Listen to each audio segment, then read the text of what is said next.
But first, the Australian government has reinstated funding to UNRWA, the disgraced UN agency that allegedly has deep links to terror. The Albanese government waited just 2 months to reinstate funding to this agency after it was claimed that several of its employees took part in the devastating October 7 attack on Israel. And as we've been reporting here on Sky News, that revelation doesn't even scratch the surface when it comes to the agency's alleged connection to terror.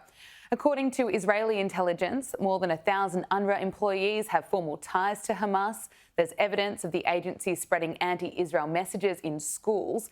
And human rights experts have claimed that part of international funding that's supposed to provide aid has led to the creation of terror tunnels. And it appears the Albanese government just isn't interested in taking those warnings seriously. It's now been revealed just 1 day before announcing Australia would be back handing over money to UNRWA. The government was briefed that it wasn't just 12 staff members that allegedly took part in the October 7 attack, it was 15. That's another 3 employees that, according to the latest Israeli intelligence, took part in a massacre that left more than 1,200 people dead and sparked a devastating conflict that's ongoing. And it's hard to look into the reports of what those staff members did. According to intelligence, some assisted in weapons transfers and kidnappings.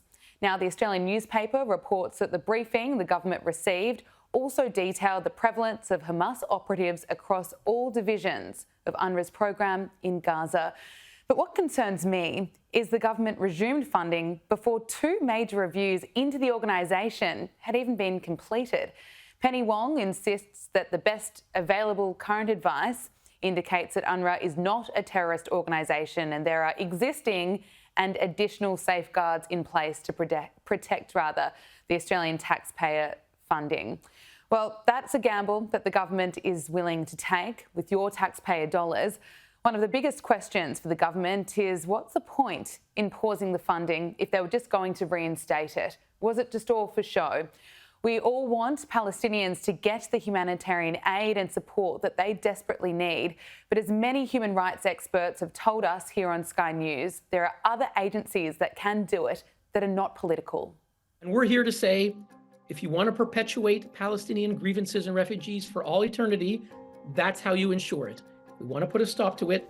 Let's look to transitions.